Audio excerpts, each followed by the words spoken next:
Here it is. All its cleaned up glory. This thing cleaned up pretty good. I mean, laughing about it the whole time. It just, every time I wipe something off, it just looks better and better. The top is phenomenal. Look at that.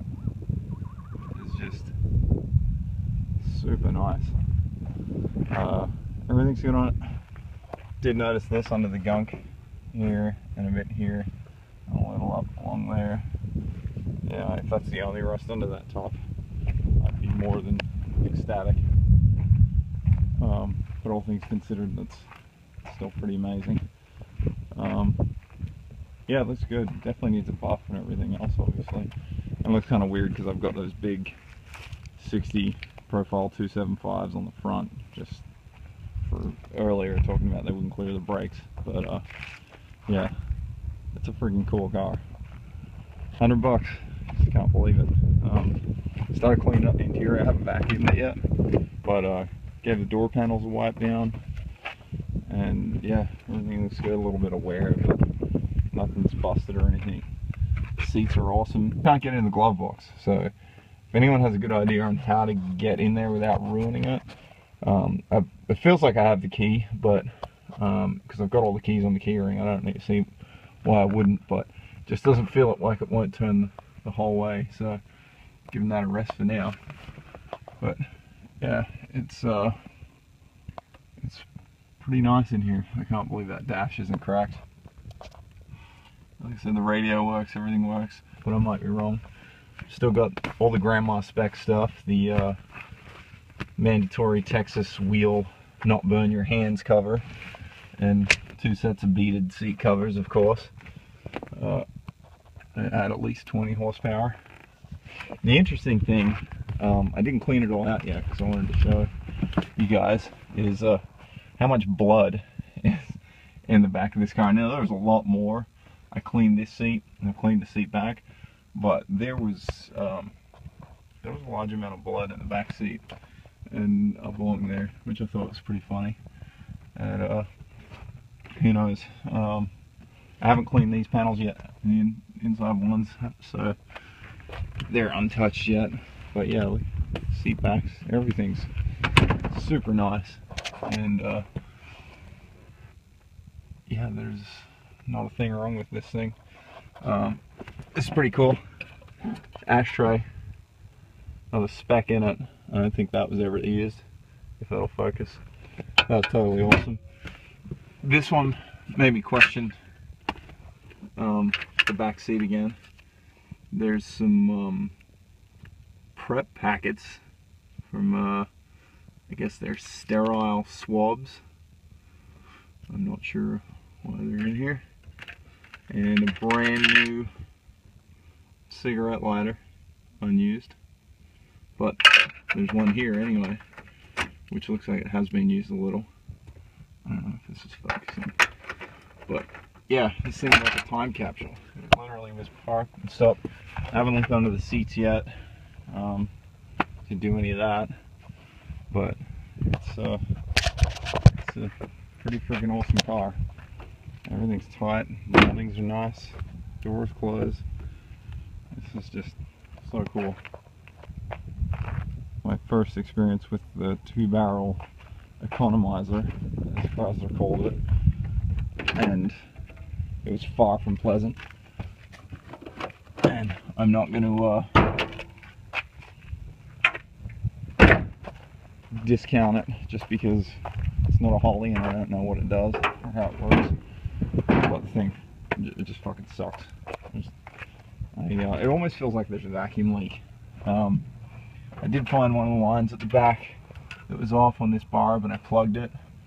I thought it might have been from the kickdown or something, but that's for the distributor vents, but that's already plumbed into the carb. So, and the TV cable is actually a TV cable, so it's not a vacuum kickdown like in the GM trans, some of the GM trans. Because once again, I don't know anything about Chryslers or Dodges or what they had. This is cool. There's this little sticker down in here.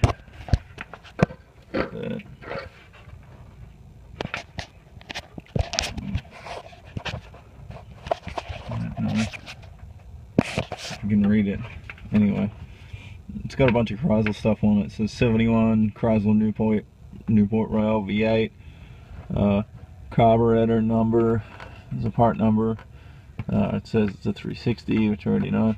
And then it says Holly Jeff 1-800-858-3458. So I don't know what that is. Does that mean, is that a certification tag or something? I thought it was interesting. And it's stuck over another type of build sheet or plaque. Maybe you guys can tell me what that is, what you Chrysler guys. Here's the build plate. I don't know if this will focus for me here. That's the build plate there. If any of you guys know what all that is for color codes and stuff, but I can't imagine anything's very surprising or changed to what it appears to be. So I'd say that's pretty straightforward. But yeah, it's cool. I really think I'm gonna get a 4-barrel intake for this, just an iron one or whatever I can get off Craigslist, because I'm not gonna mess with this thing, because in my opinion it sucks, and there's no way that thing could flow anything for this motor. Not that this is some crazy thumping motor, but I'm just not even going to attempt it. I'll just put a 4-barrel on it and I'll know how to work it. It makes my life easier. But yeah, she's pretty cool looking. And I was surprised how far 16 ounces of beer didn't get me. Not very far at all. Up and down the driveway like twice. But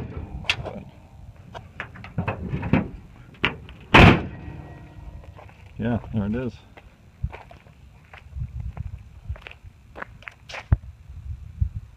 $100 car.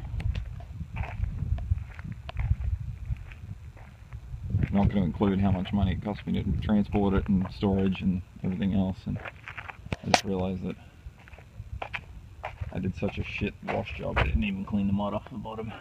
Good job. I'll get it next round. But yeah, I think I really like those Kragers on it, so I might see if I can find another set of 15s for the back, because the 14s won't fit.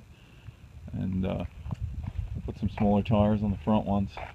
It is pretty awesome. I'll see if I can get some look underneath for you guys to see.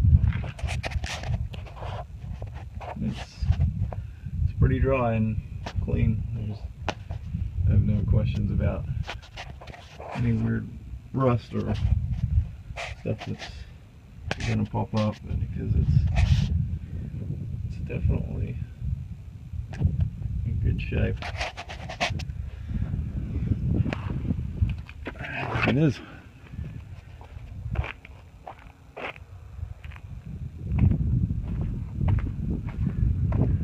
Alright, well, super stoked to have it. I really like this thing. I've been looking for a big landlocked yacht for a long time, so I think this is definitely going to fit the bill. So, awesome stuff. Thanks a lot for checking it out, and appreciate everyone's help. Cheers.